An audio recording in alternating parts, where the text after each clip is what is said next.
got what it takes. And here he is, spawning up in the top left. As the orange 10 representing Team Ascension, it's Bubba.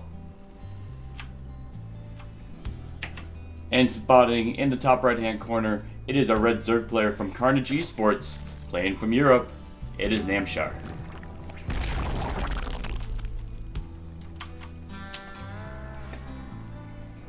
So before, just looking at really how this has changed the map architecture, this would have been a really quite short rush distance if Namshar wants to put on any kind of early pressure, because obviously he just goes basically straight down his natural ramp, and it's pretty much a straight line through where these structural rocks are now to the natural of Bubba. But aside from just closing off an attack route, it also actually forces Namshar to go a little way around, where he's potentially vulnerable to tank fire if Bubba elects to go that route, and then he can actually start thinking about trying to get up that ramp. So yeah, it's interesting how how much changes just from like one doodad being swapped. Yeah, sure. Especially with the fact that he'll have to travel just that small extra distance, but it's surprising what a small little travel time can do for for early aggression. Yeah, it's especially if the opponent doesn't see it coming. I mean, if Bubba just has one or two units out in front, then he's going to see any potential aggression from Namshar coming so much faster. Even just the 5-10 seconds is enough time to get SCVs off the mineral line and next to the bunker, and that can be the difference in winning or losing a game. Either way, Bubba going out with an SCV scout. He has scouted the wrong direction so far, but he just misses that overlord, so he's actually going to have to go in here and check this base before he goes up to the top.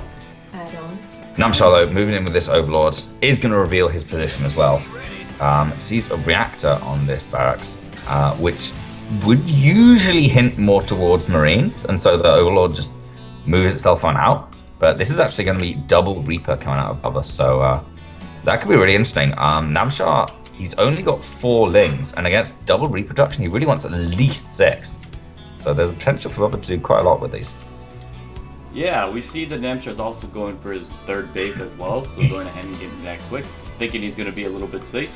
But we're going to see if these Reapers are going to be able to put on the aggression here, so already see them moving out.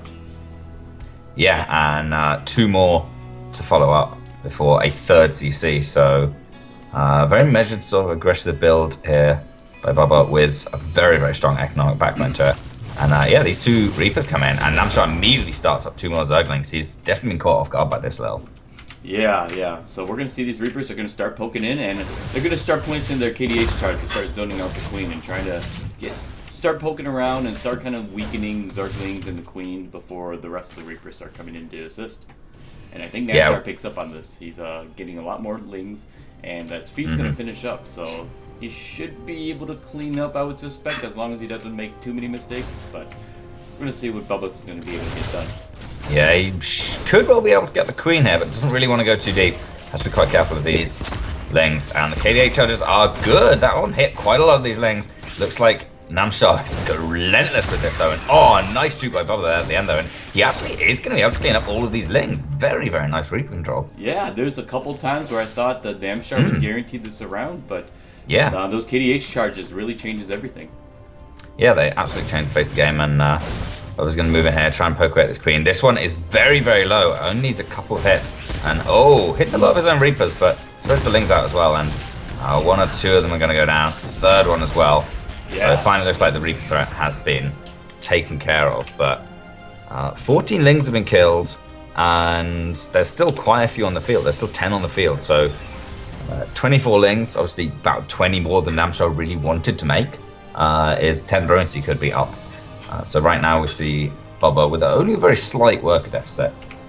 We'd normally expect Zerg to be ahead in workers this sort of stage in the game anyway. So given the fact that Bubba has 3rd CC up and running, that's not a bad result for him at all.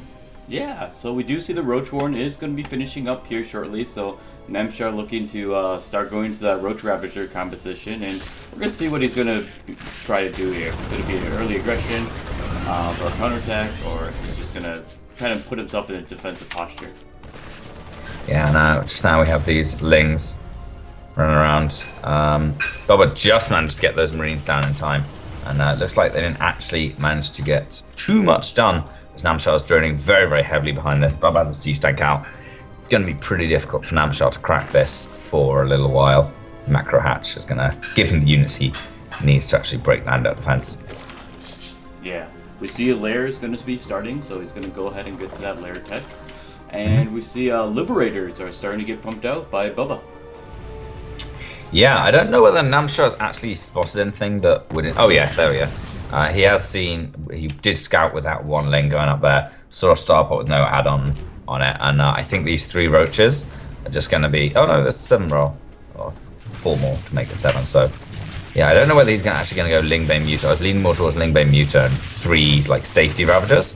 But given that he has got so many roaches now, I think he's going to be going into Ling Roach, Lurker, or Hydra, or Muta, or so many different things you can do with that composition. Yeah, certainly. So we see the Liberator. He's going to start picking away at the Overlord, which I think might have been a mistake. I don't think he was expecting an Overlord quite there. So the auto attack started, and then didn't get that Liberation Zone up to get that surprise. So Namshar definitely prepared, moving those drones away, not taking a single hit, and Ravagers are going to be morphed in order to try to for this Liberator away. Yeah, and just about managed to kill it. Does lose the Queen to it though, and a lot of mining time as well, of course, which is always much more important than many people expect. But looks like melee attacks starting up here for Namshar, along with a very quick infestation pit. So whether this is for ludicrously fast hive or just for some infestors to lock down the Terran Viable while Lings and Ravagers do their work. It's a little too early to tell, but Baneliness coming in as well. Synergizes very nicely with Fungal. Yeah, definitely. So that would suggest that we're going to go the Infestor route at this point, but we'll just have to see what Namshar's going to do. So Namsar having an Overlord at the 4th base to planting creep down to prevent any 4th base timing as well. So Namsar is just kind of getting his tech and getting everything set up to have a nice mid-game play. Yeah, he's playing very, very well right now. Ling Bane, Rogue to Ravager. Is going to deal pretty nicely with this composition that Bubba's got right here. Namshar even just morphed in some Banes at almost exactly the right time, although the Bane nest was quite late, so Centrifugal Hooks isn't actually done right now. But Namshar is moving around here, and he's looking to get a flank on Bubba's army. Oh, some Corrosive Bars are going to take... Oh, not quite take down tank. Only one of them hit, actually. It's a little bit of skirmish, not too much lost on either side. Yeah, I think he would have been in a great position if that medevac wasn't there to reveal the ledge at that point. So yeah. But we do see a drop coming down in the natural. It's going to be warded off pretty quickly here. Only 3 drones were taken out in that. And, yeah, we're going to see the creeps continuing to get pushed out, so more and more. Yeah, dropping the main as well. Yeah, we see that. Oh, the medevac is taken out. Yeah, the medevac is taken. So these Marines are going to die. So just a couple of units just being pulled away. 3 infestors starting up as well to help catch medevacs, help lock the fireball down for Corrosive Bars and Baning to do their work, as well as Baning speed finishing up as well. And the Hive has finished too. We'll see some tech choices. Most likely going to be fast Ultralisk, because Ultralisks are good. Yeah, right. Yeah, so we're going to see 2 twos being started by Namshar right now, and he's getting the adrenal glands for the Lings as well. So he's definitely really investing in the melee upgrade. We should see that transition to Ultralisk as soon as Namshar feels that it's safe to plant that tech down. Yeah, he's got the Ultralisk Cavern just on the way, but of course, Ultralisks without chitinous plating are really not so good. I mean, they do okay, but they're definitely much more flimsy than their extra 4 armor. Right. Yes, but Namshar moving in now. Fungal hits a couple of medevacs, but without any Corrosive Bars to follow it up, doesn't really do too much. He's a little wary of engaging with that big ball of tanks. 5 tanks here. Might even be worth getting a Viper or 2, because 1 Blinding Cloud would cover all of this for Bubba's, and then it's a free engagement, free army in favor of Namshar. But Bubba's going to move up here with a small group. Really nice, just fighting as much as he can. Big Fungal there, though. Does catch all of that bio, and he's going to clean it up with no trouble. Yeah, and we do see Namshar is actually setting himself up for a flank here that's taking up half the map. So Oh man, yeah. Bubba's not going to be prepared for this. That's going to be huge. Bubba does have one siege tank quite far back, which will give him notification of that, but it'll also die. Yeah. So, swings and roundabouts, really. Few Ultralisks coming on. 1, and Chitus plating, and 11 Banelings. And, man, Namshar, he's got another third flank coming up here. And he's going to have Bubba's army surrounded. If Bubba steps forwards just like 5 or so more hexes, Namshar's going to come from all angles. It's just going to be overwhelming. Yeah, and I think Namshar is being really patient here. He's trying to wait for the opportunity for the tanks on siege. So, and the more time that Bubba gives him, just kind of sitting there, the more time Namshar is going to have Ultralisk coming up here that he can just get some more units as well. So. Yeah, Bubba's moving back. He's actually moving straight into Namshar's flank. Namshar can't actually fight the little force Bubba sent back. And yeah, Bubba's moving back in response to a few lings. Namshar split off from that flank to go and do some harassment. And they got quite a lot of work done. I think there was 8 lings or so started out. They killed 6 SCVs as well as a couple Marines. So very, very nice there. And Bubba is moving forwards. Yeah. When does Namshar actually pull the trigger on this engagement? I think he's waiting for the Ultralisk. He has a couple right now, and Chitinous plating is just about done, so he could really go here in just some few moments. Yeah, and here he's we actually go. doing it, so. As soon as Chitinous plating finishes, and he is straight on top of that, the Infestors are going to throw out a couple of fungals, but they barely even need them. Ultralisks are just chewing through everything, and from the back, Roach's Ravagers, he managed to get an Ultralisk crown there, I don't know how, and he's just annihilated everything. Yeah, Namshar being very patient, waiting for those Ultralisks and Chitinous platings, and Bubba knows that's it, so that's just going to be GG. Yeah, man, that was a beautiful engagement by Namshar. And how long were we waiting for that? Like a good 3-4 minutes. It must be so difficult to have. It was a sizable amount of time. It was definitely a sizable amount of time. Just having this army position and going, oh, why not take this engagement? I'm just waiting for this. Just wait for this. Is he in the right position? No, let's wait for it. And bam. Yeah, I mean, I think Bubba actually moved forward into that position sort of as the Ultralisk Cavern was going down, and Namshar took the engagement as Chitinous plating finished up. So that's Ultralisk Cavern and Chitinous plating amount of time. Yeah, definitely. Which is not considerable. Yeah, so Ceres, Ruins of Ceres, that being, is going to be our next map for game number 2. Definitely known for being a map that's been in since the beta, right? Which map, sorry? Ruins of Ceres? Ruins of Ceres, yeah, that was one of the beta maps. Yeah. I don't think it's changed either. It might have changed a little since the early beta days. Maybe there were Zelnaga towers moved around or something. But yeah, I think it's pretty much the same. Yeah, so everyone's pretty familiar with it, and we definitely see a lot of interesting games on it, considering its size. But it's also the spawn positions can be force different kinds of games as well. Yeah, definitely. I mean, you can get some really, really close by air spawns on there, and cross map is just the longest rush distance in the map pool. Really, really huge. Yeah, definitely. So, yeah. While we're getting this game set up, let's go ahead and talk about the prize pool. So, for this event, we actually have a $700 prize pool plus OSC points, being part of now that the Rival StarCraft League is partnering with the OSC. So, definitely a big prize pool for our players, and OSC points is always good for that tournament framework that the OSC has been putting on.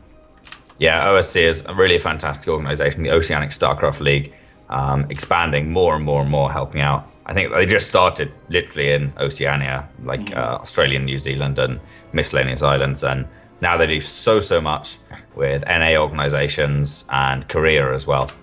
It's pretty much just EU they're not doing something for, but hey, EU's got plenty of its own stuff going on. And yeah, it's super cool. The more OSC points you earn, more it's a little bit like BlizzCon. You eventually qualify for their tournament at the end of the year, but OSC points can be awarded in multiple different ways. I think they do bounties on players, so if you beat them in an RSL partnered in a OSC partnered tournament, such as RSL, you get a little bit of money and a few OSC points. So yeah, definitely a really fun organization. Big shout out to them. Yeah, definitely. So let's go ahead and get into our second match here. It's game number 2 on Ruins of Ceres between Namshar and Bubba. As soon as... yeah, as soon as we're loading in. And we'll see what the spawn positions are in this next minute. Yeah, that's going to definitely dictate the way that this the game's going to get played out. Yeah. I'm stuck on game starting. So just... Yeah, so I'm it's about broken. a third of the way loaded right now. Whoops.